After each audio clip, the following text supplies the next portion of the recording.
Yes, doctors had first told Alex Haas's parents that he had a 10% chance of surviving, and the 25-hour flight to Taiwan was excruciating for them. His mother telling us that she hoped that she would make it there in time.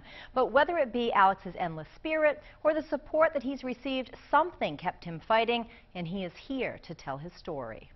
And it's just really comforting to know that I'm back in the States. Home in Mount Vernon at last, but it's taken more than a half-dozen skin grafts and 2 months in a Taiwan hospital to get here. Alex Haas, who had been teaching English in Taiwan, was injured at a water park party in June.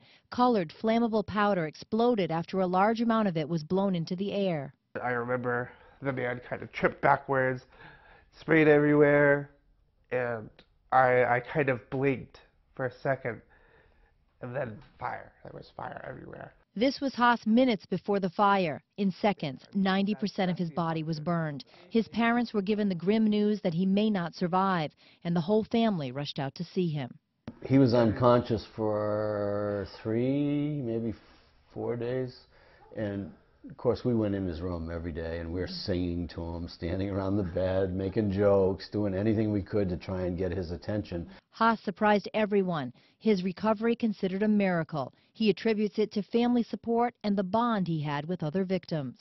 Everyone's just kind of always motivating each other, and you see them do better every day because they have such a good support system. The burns are healing, but with his skin so tight, moving is uncomfortable. But he's determined to keep going. Haas says through social media, thousands of people reached out to him, overwhelming him with well wishes.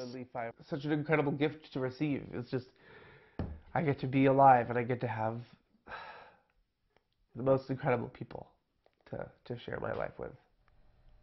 Now, Alex says despite his accident, he loved the time that he spent in Taiwan, saying that the people's positive attitude permeated the country. While he was being treated there, he went back to the school that he taught at to let the children know that he was okay, and they gave him cards and told him that they loved him. Reporting live, Heather Hamill, WMUR News 9.